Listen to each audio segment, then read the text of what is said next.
Terapia.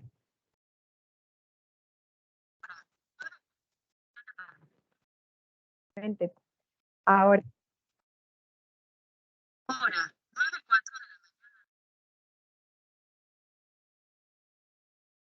Buenos días, Miss. No se le escucha. No se escucha el audio. Espérame.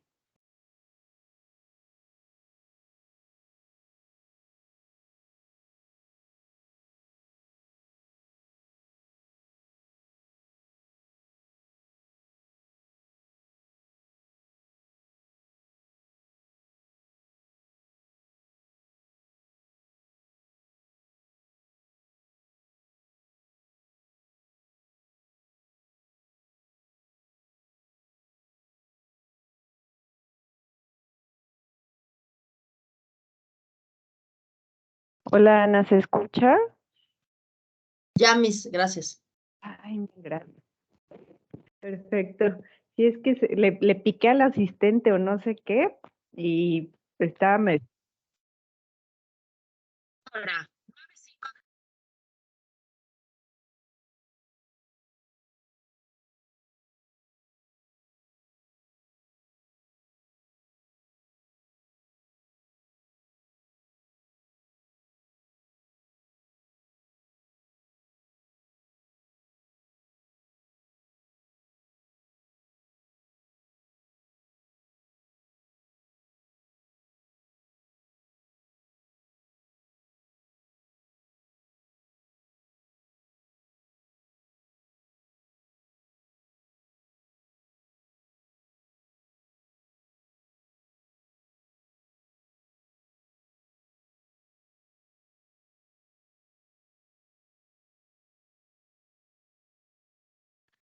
A ver, voy a hacer una prueba. ¿Sí se escucha el audio?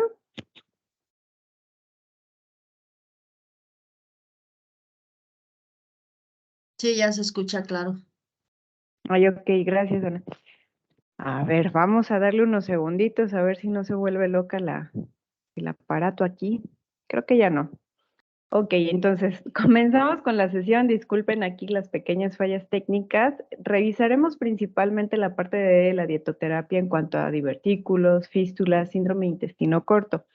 Vamos a retomar por ahí algunos aspectos teóricos de la patología, sobre todo en el caso de fístulas, porque no sé si recuerden en fisiopatología, lo revisamos a grandes rasgos, sobre todo pues nada más como conociendo a qué nos referimos cuando hablamos de fístulas.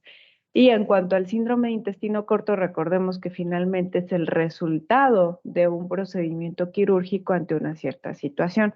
La clase pasada estábamos revisando principalmente las pautas del tratamiento en enfermedades inflamatorias intestinales, como es el caso de la enfermedad de Crohn, colitis ulcerativa, la enfermedad celíaca y el síndrome de intestino irritable. Sobre todo recordando que la enfermedad de Crohn, por las cualidades que tiene esta patología, muchas veces parte del tratamiento pues es la intervención quirúrgica. Sin embargo, no se traduce que esta intervención sea 100% efectiva porque muchas veces lo que ocurre es que tiene el procedimiento y quedan complicaciones. Complicaciones propias de la cirugía, así como complicaciones eh, de la enfermedad, ¿no? Porque cursa con mucha inflamación.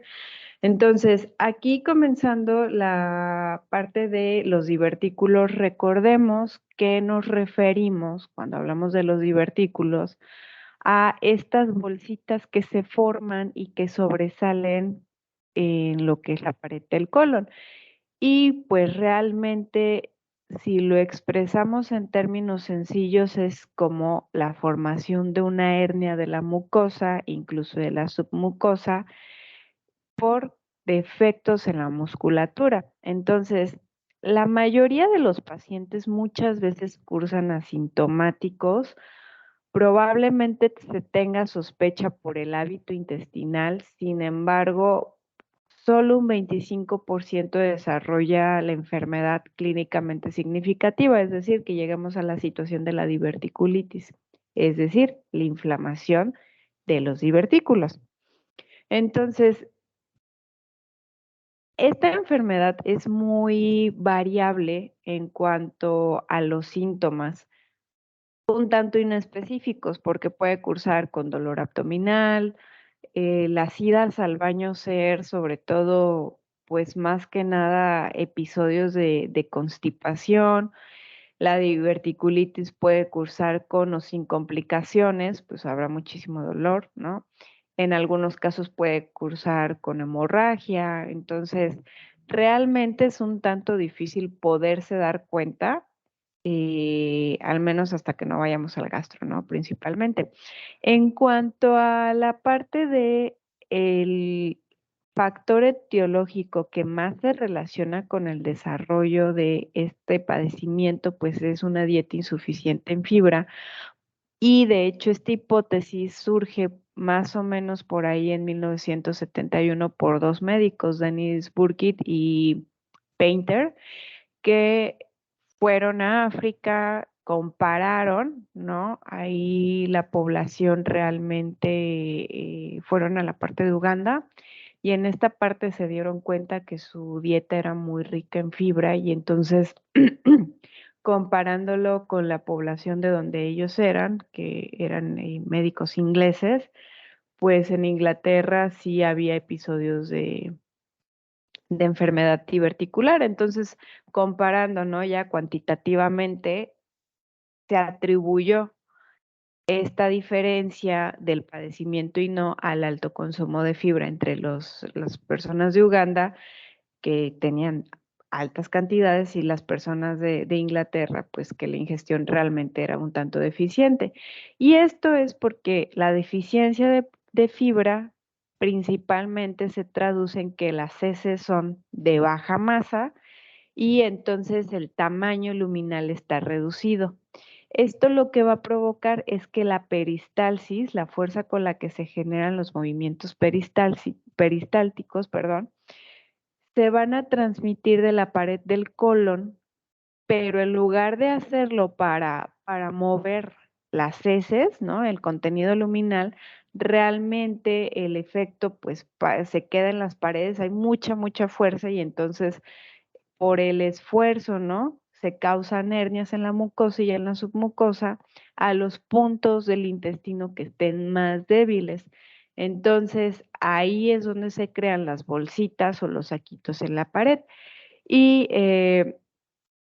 las variables que influyen en la progresión de esta enfermedad de forma sintomática hasta los episodios realmente no se comprenden al 100%, es decir, puede haber factores hereditarios que se traduzcan en que la progresión de la enfermedad va a ser muchísimo más veloz.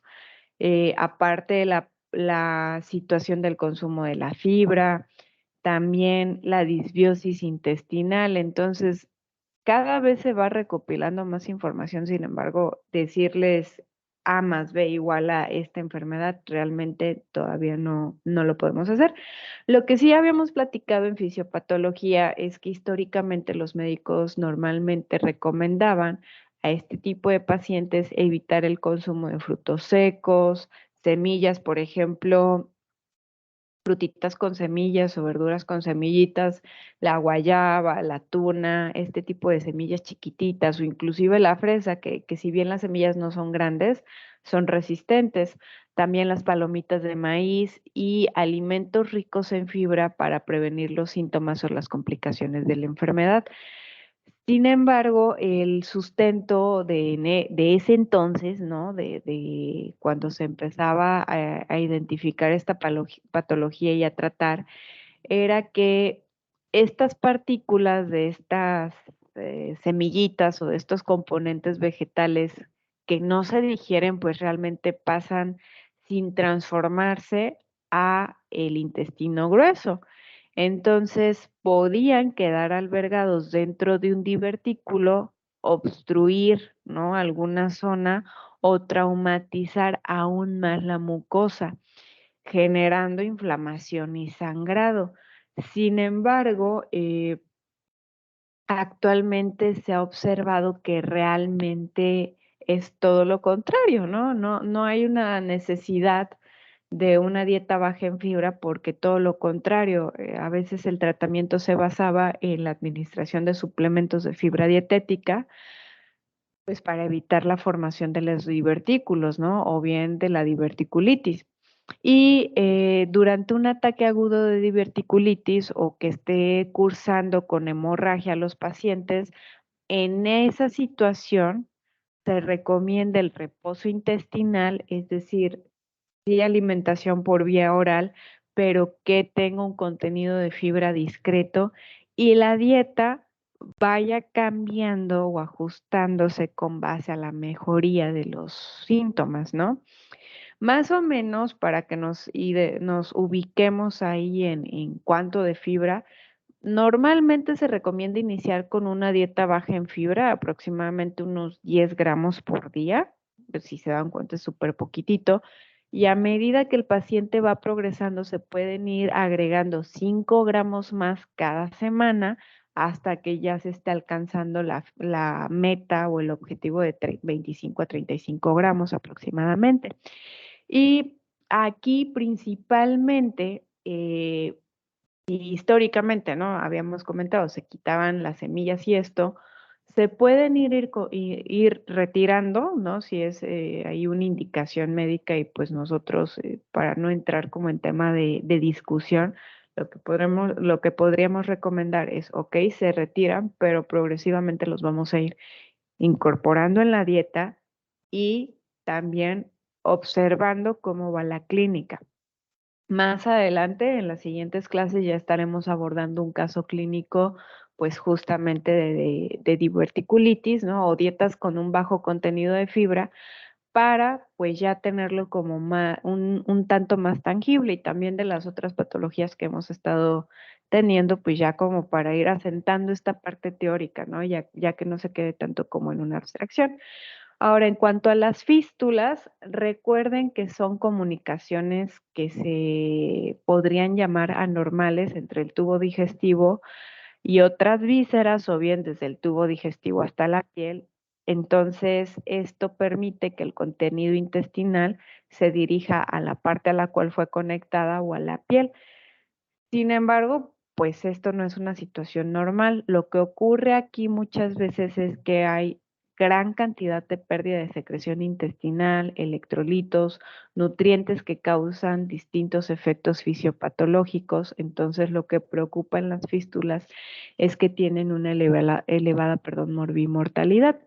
Y las principales causas de muerte en los pacientes con fístulas es, pues, uno de ellos la desnutrición, porque por el desafío que representa la intervención, el desequilibrio hidroelectrolítico, porque recordemos que el tubo digestivo es responsable de la reabsorción de grandes cantidades de líquido y de electrolitos, la sepsis y sobre todo las fístulas, ahorita lo revisaremos, pero las fístulas que tienen un alto consumo, pues la mortalidad es elevada, realmente tiene tasas de un 35%, lo cual es considerable. Y ahora, en el caso de las fístulas, como mencionábamos muy al inicio, pues normalmente son resultado, ¿no? De una complicación o sea, existió una situación clínica, ¿no? Que requirió una intervención quirúrgica y de manera intencionada pues se hizo esta conexión o bien se pueden dar como resultado de que hubo una operación, pero no se hizo la comunicación del tubo digestivo a la parte que se deseaba. Ahora, en cuanto al consumo, ¿no? O la clasificación que pueden tener, es importante tener en cuenta el débito o el gasto, normalmente se conoce como débito, y la situación en el tubo digestivo que tiene la fístula. Entonces, esto porque modifica la actitud terapéutica principalmente. Entonces, las fístulas se pueden clasificar como fístulas de alto débito, es decir, que se estén produciendo más de 500 mililitros por día, fístulas con un medio débito de unos 200 a 500 mililitros por día y fístulas de bajo débito, menos de 200 mililitros por día. Como lo podrán observar, el débito es muy importante porque a mayor débito, mayor morbimortalidad. Ahora también con base a la localización de las fístulas en el tubo digestivo podemos hablar de fístulas altas, fístulas medias, más o menos a la altura del yeyuno e ilion, o fístulas bajas a partir del ilion distal, bueno, ya más pegadito al colon y el colon principalmente. Y aquí, por ejemplo, como mencionaba, lo importantísimo que vamos a poner muchísima atención es evitar la desnutrición, ¿no? Ahora, les mencionaba que también en algunos casos puede ser porque no se conectó como se esperaba esa parte del tubo digestivo. Aquí estamos hablando entre un 15 a un 25% de que las fístulas son espontáneas, ¿no? Y muchas veces son secundarias, por ejemplo, aparecen en situaciones como la enfermedad de Crohn o complicación de una pancreatitis, tumores del tubo digestivo o situaciones ginecológicas, una apendicitis, isquemia intestinal, o sea, diferentes situaciones clínicas pues relevantes, ¿no? Que muchas veces el paciente se siente bastante mal y es una causa de ingreso hospitalario.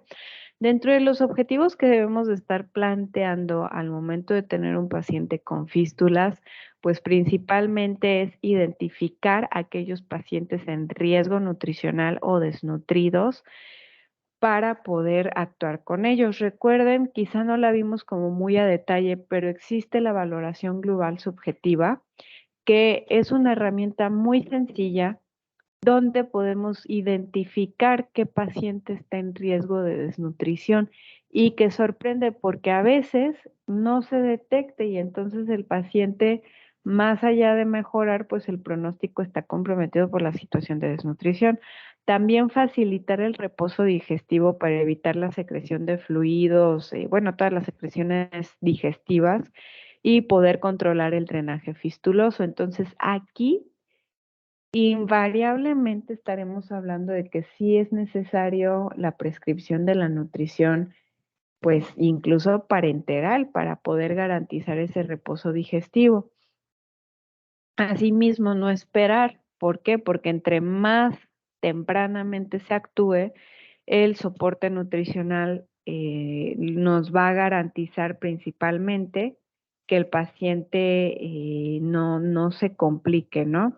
También restaurar la homeostasis, revertir deficiencias que se lleguen a presentar y acortar el tiempo de evolución principalmente. Ahora, es importante recordar que el tratamiento debe de iniciarse nada más con diagnosticar la fístula, porque el diagnóstico precoz favorece la evolución. Entonces, podemos hablar de medidas que es un tanto de complemento de lo que estábamos revisando en esta diapositiva anterior.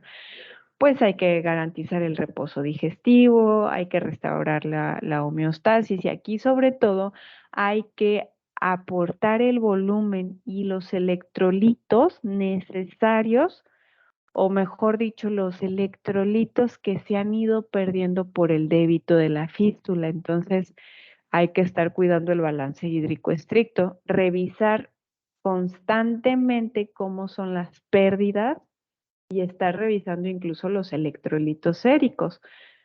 Por ejemplo, la depresión de volumen, cuando estemos hablando de que hay pérdidas de más de 5, 6 litros, se deben de ir ajustando progresivamente y con mucha precaución para no generar un compromiso hemodinámico.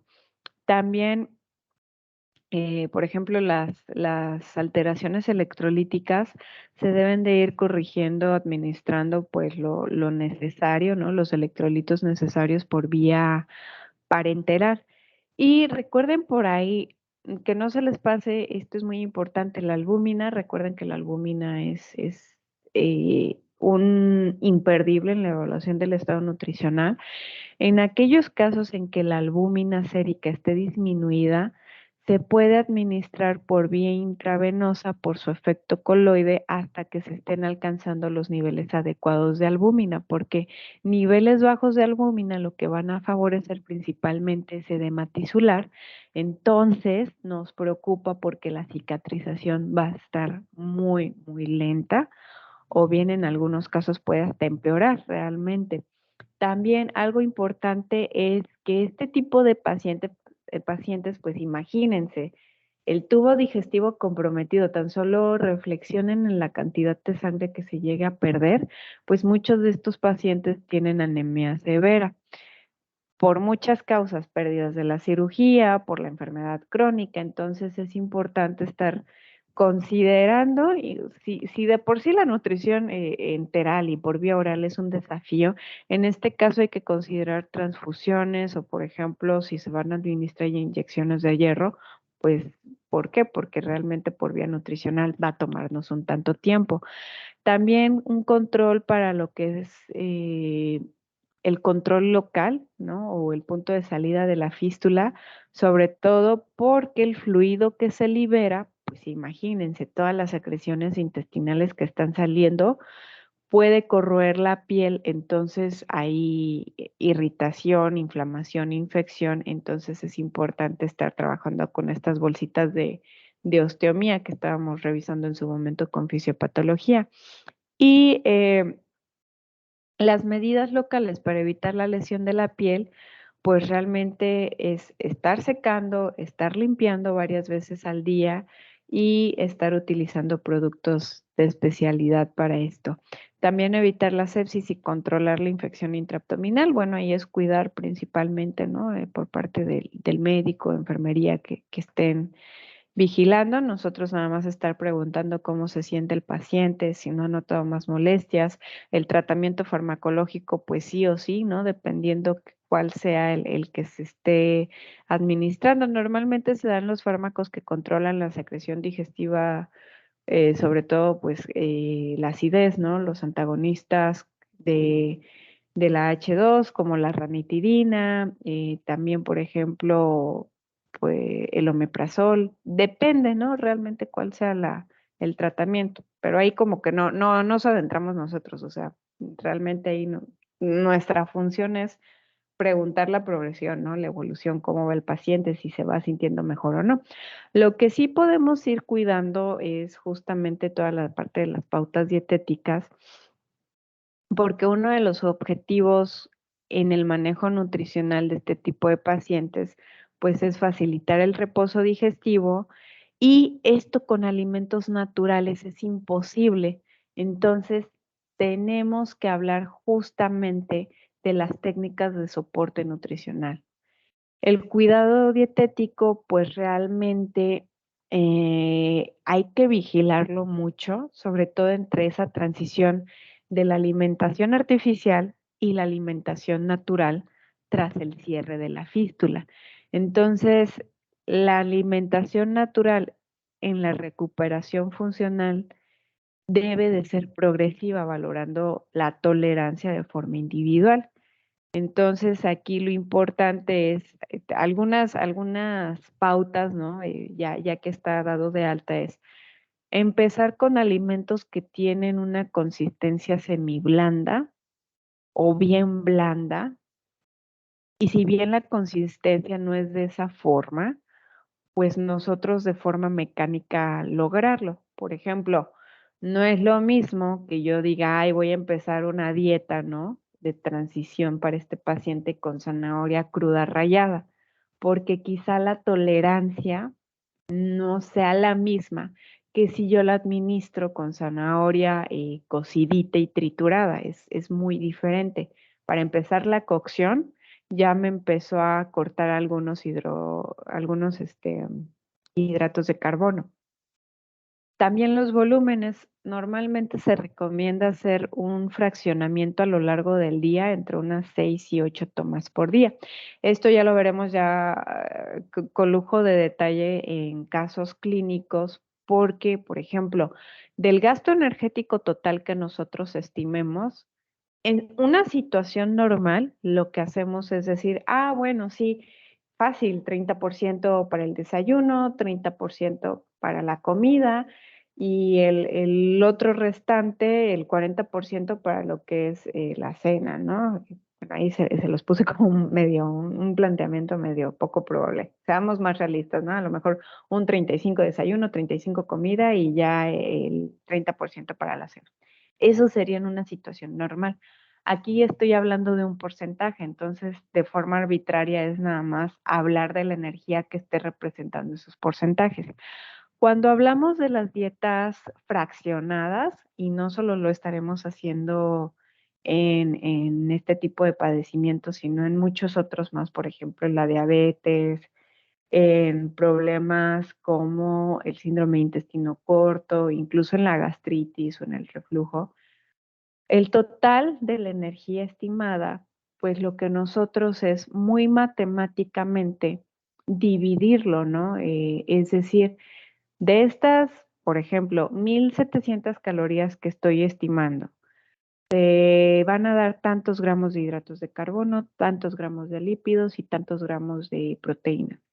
Pues esto, a su vez, lo voy a dividir entre mi número de tomas que estoy planteando para este paciente. Por ejemplo, 6 tomas, ok, esos 200 y tantos gramos de hidratos de carbono que a lo mejor yo estoy calculando, lo voy a dividir entre 6 y así sucesivamente por cada macronutrimento. Entonces, de esta forma, lo que yo estoy logrando es cubrir el objetivo de dar tiempos de comida donde el contenido de los nutrimentos es conocido, es homogéneo y parejo, de tal suerte que estoy logrando cubrir necesidades como la saciedad, ¿no? Que se vaya dando sin generar como esta sensación de molestia, sobre todo pues que estamos buscando el descanso.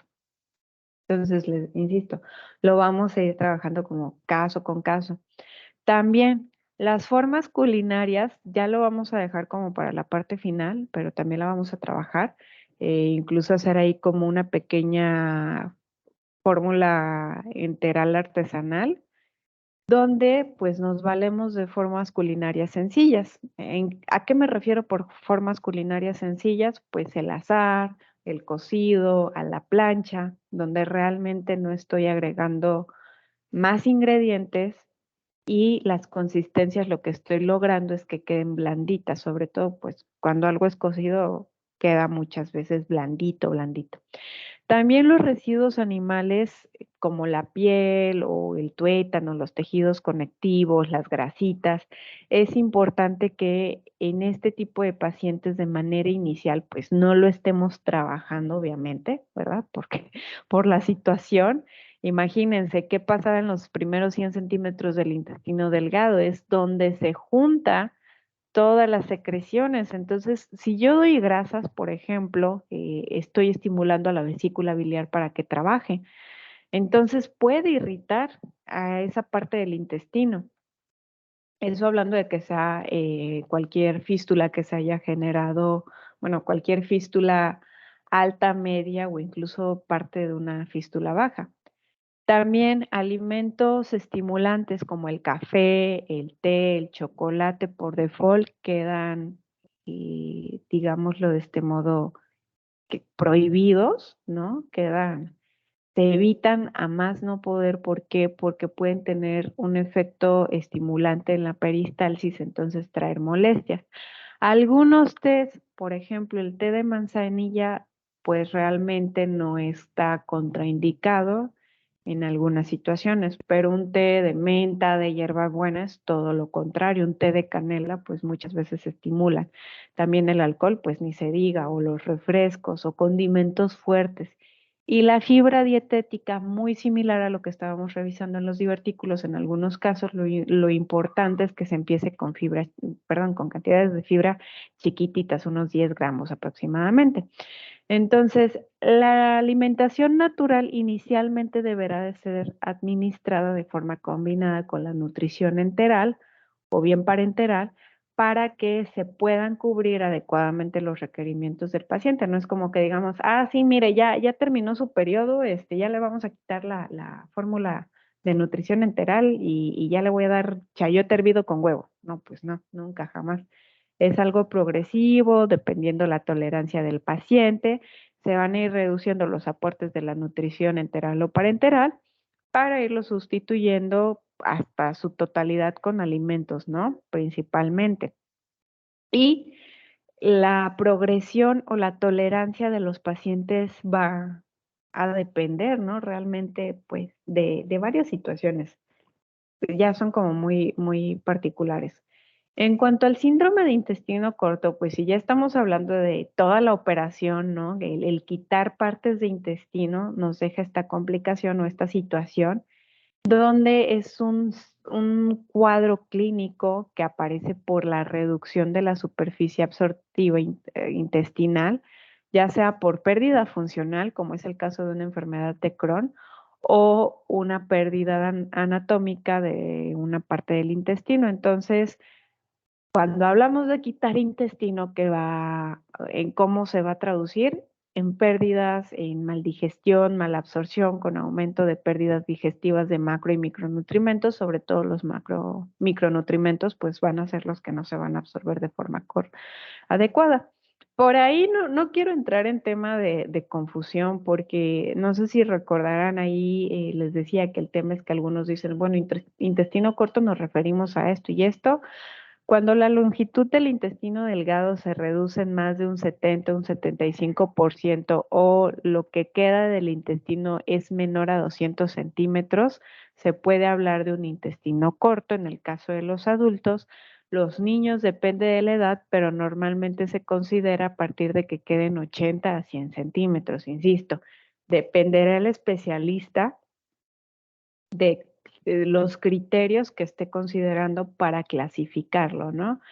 En adultos, por ejemplo, la causa más frecuente es una resección intestinal extensa y ahí viene por una isquemia mesentérica, la enfermedad de Crohn, los tumores, complicaciones. En los niños principalmente son enfermedades congénitas, complicaciones perinatales, es decir, durante el nacimiento, puede haber atrés intestinal, también puede haber enterocolitis necrotizante y pues principalmente esto es más dado en prematuros severos, es decir, aquellos bebitos que hayan nacido con una edad menor de 30 semanas de gestación. Pues imagínense, todavía le faltaban otras mínimo 8, 10 semanitas. Entonces es una de las situaciones. Dentro de las alteraciones, nada más aquí como pequeño recordatorio, para poder mantener una absorción intestinal adecuada es necesario al menos el 50% de la superficie absortiva intestinal. Entonces, si ya me están quitando entre un 70 y un 75% pues, del intestino, pues, ¿cómo se va a traducir esto, no? Y hablamos de malabsorción grave si la pérdida es mayor del 70%. Entonces ahí está un foco rojo prendido. Y pues muchas veces los síntomas sabemos que son los típicos de una malabsorción, diarrea, atorrea, en algunos casos puede haber anorexia o puede haber hiperfagia, todo lo contrario, dolor intestinal, distensión abdominal, deshidratación, que es lo que nos va a preocupar, pérdida de peso inintencionada. En chiquitines se va a traducir con alteraciones en el crecimiento y en el desarrollo. Ahora, aquí, perdonen, no se alcanza a ver muy bien. Bueno, no, creo que sí. Eh, lo pone de forma muy simplista, ojalá si fuera de chiquitito el tubo digestivo.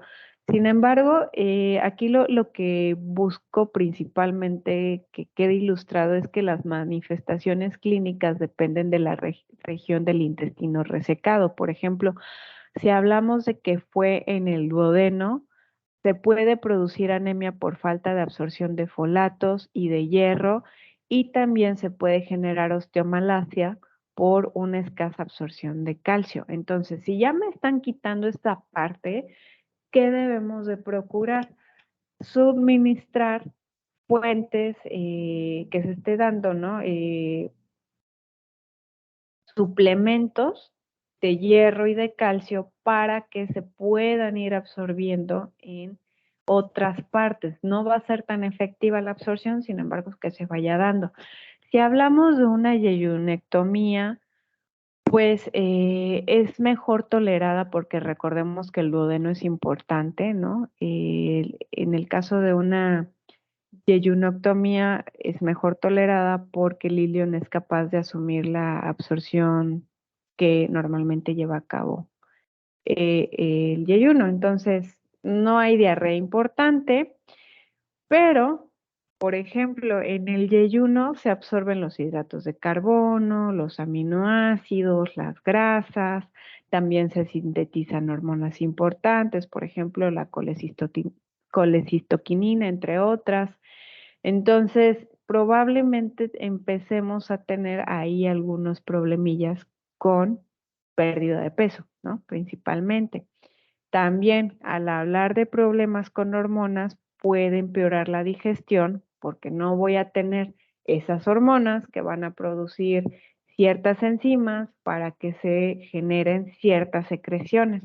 Entonces, por ejemplo, la colecistoquinina, recuerden que va a tener un efecto estimulante para que se produzca la bilis suficiente. Y si no tengo bilis suficiente, ¿qué va a pasar? No voy a poder emulsificar las grasas, entonces no las voy a poder absorber y las vitaminas que son liposolubles, pues también se van a ver gravemente afectadas.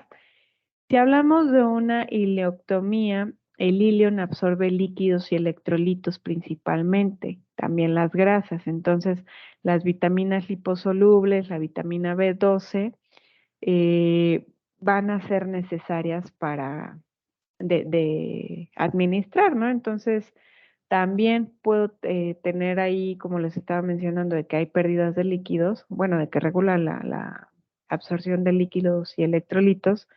Lo que puede pasar es que haya diarreas graves, ¿no? Y entonces hay que estar cuidando principalmente que se esté dando la restauración hídrica adecuada. Y, por ejemplo, va a variar dependiendo el procedimiento que se haga. Porque, por ejemplo, si la resección es a nivel del ilion terminal y esta es mayor de 100 centímetros, los pacientes muchas veces quedan con esteatorrea porque el hígado no es capaz de compensar las pérdidas de sales biliares, entonces se pierden grasas, pigmentos biliares, cationes divalentes en las heces, estos no se absorben de nuevo y pues realmente es la situación que debemos de estar vigilando. También si la resección fue igual en el ilion terminal, sin embargo, fue de 50 centímetros, hay un déficit considerable de vitamina B12, por lo cual es necesario administrarlo. Recuerden por ahí, me da risa el nombre, la bedoyecta, me da risa porque hay pacientes que dicen bellodecta, ¿no? Este, se administra, este tipo de medicamentos se administran de forma muscular, ¿no? Bueno, no es un medicamento, es un complejo vitamínico que muchas veces se administra de forma intramuscular, entonces ahí hay que considerarlo. Por ejemplo, si se hace una resección de la válvula ileocecal, que su misión es enlentecer el vaciamiento gástrico y el tránsito intestinal e impedir el paso de las bacterias colónicas al intestino delgado, pues su resección, ¿en qué se va a traducir? Un tránsito intestinal acelerado, las bacterias colónicas van a migrar al intestino delgado, entonces, aparte de ello, vamos a tener una desconjugación de las sales biliares, y va a haber mucha esteatorrea, aparte de inflamación, aparte de que las bacterias colónicas no van a estar haciendo bien su trabajo, entonces puede haber problemas con la vitamina B12 y también la vitamina K, porque recuerden que parte de la vitamina K la sintetizan. Si hablamos de una resección del colon, realmente su papel importante en la absorción es igual en cuanto a líquidos y electrolitos, y también en que las bacterias colónicas producen ácidos grasos de cadena corta. Entonces, ahí su resección se traduce en pérdidas importantes de agua, ¿no? Principalmente. Dentro de los objetivos nutricionales que vamos a tener para este tipo de pacientes, o sea, ya revisando ahorita, pues todo lo que se traduce es tratar en medida de lo posible cubrir los requerimientos en los macro y micronutrimentos para mantener el estado nutricional adecuado. Cuidar muchísimo el balance hidroelectrolítico, facilitar la adaptación e implementar la función residual intestinal, que esto es a lo largo de meses. También reducir o mejorar el volumen de las deposiciones y pues mejorar invariablemente la calidad de vida del paciente. Pues imagínense, perder toda esa cantidad de intestino es algo grave. Entonces, como ya hemos comentado, la presencia de los nutrimentos intraluminales es algo determinante en la adaptación intestinal. Por ello es importante iniciar lo más pronto posible con el uso del tubo digestivo tras asegurar un correcto equilibrio hidroelectrolítico por vía intravenosa para reponer las pérdidas digestivas. Entonces, el manejo obviamente es individualizado en relación a la enfermedad de base intestinal, el grado y el tipo de resección y el estilo de vida del paciente. Entonces, conseguir la alimentación natural, el lograrlo realmente es un triunfo para el paciente, para el médico, para el nutriólogo, para todo el equipo que está ahí, ¿no? Entonces, por ejemplo, empezando por pautas básicas, los líquidos no se recomienda que sean ingeridos en la comida, sino una hasta 2 horas antes o después de los alimentos. Los lácteos no están prohibidos, sin embargo, el problema que tenemos es que su tolerancia es individual. Entonces, si el paciente lo acostumbraba, lo importante es que se vaya reincorporando este grupo de alimento poco a poquito. Cuando los pacientes han tenido resecciones intestinales considerables, pues hay que estar muy pendientes porque muchas veces la lactosa ya no, pues no queda igual, ¿no? La secreción de la lactasa no es igual. También, si al paciente se le hizo una anastomosis yeyunocólica, se recomienda una dieta que tenga gran cantidad de hidratos de carbono. Es decir, no estaremos hablando de una dieta, por ejemplo, de 40% de hidratos de carbono, no, sino de 60 hasta 65% de hidratos de carbono, sobre todo, pues para que puedan llegar al colon, se puedan fermentar y sean fuente de ácidos grasos de cadena corta que favorecen la absorción de sodio, agua y pues además son un aporte calórico. Y caso contrario, las grasas, por ejemplo, deben de ser en el mínimo. Si normalmente hablamos de que la dieta en el aporte más o menos por mucho debe ser un 30, un 35%, pues aquí estaremos hablando de dietas donde a lo mejor sea un 20, un 25% aproximadamente, porque los ácidos grasos no absorbidos lo que van a generar es un aumento de la motilidad en el colon, entonces habrá un efecto de estimulación donde se va a favorecer la pérdida de agua, sodio y otros nutrimentos que vayan pues con estas pérdidas, ¿no? Entonces, aparte de moderar el aporte de los lípidos, hay que tratar de manejar triglicéridos de cadena media, que normalmente están en algunas grasitas, y pues que su absorción no precisa la acción de sales biliares y que puede ocurrir a nivel del colon. También en pacientes en los que el colon está presente es necesario que la dieta sea pobre en oxalato para evitar la litiasis por oxalato y se pueden emplear suplementos de calcio para que quelen al oxalato, además de administrar vitamina B12. Y por ejemplo, en pacientes que tienen yeyuno residual menor de 50 centímetros, pueden ser candidatos para que se haga la nutrición parenteral domiciliaria. Ya platicaremos en el tema de nutrición parenteral, es un tema muy bonito y que de hecho es aquí como invitarlas y abrir esta puerta en un futuro para que ustedes más adelante pues se traten de especializar en esta parte porque es un área de oportunidad que tenemos los nutriólogos bastante considerable, ¿no? No cualquiera lo hace. Ahora, en el caso de los pacientes con yeyunostomía se recomienda el uso de soluciones ricas en sodio, porque hay pérdidas obviamente. Aquí, caso contrario, la dieta debe de tener un contenido de grasa normal, no bajo, porque estas tienen un efecto de incremento en la absorción por el enlentecimiento en la digestión. Entonces no son útiles los triglicéridos de cadena media, como habíamos visto el caso contrario, ¿no? Y pues la suplementación de las vitaminas principalmente. Y también hay que estar suplementando o vigilando, mejor dicho, todos los oligoelementos, porque es normal que de pronto haya pérdidas de calcio, magnesio, zinc o por el contrario se acumulen. Entonces es algo que debemos de estar vigilando. Y pues principalmente, entonces, por hoy es todo el contenido de la sesión. La siguiente semana ya estaremos trabajando con un caso clínico y vamos a continuar avanzando. Nada más déjenme ver cuál es el siguiente tema.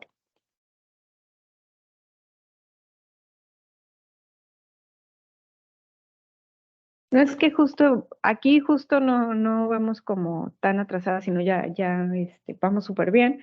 Entonces, nos da tiempo perfecto de ir haciendo casos clínicos sin ningún problema.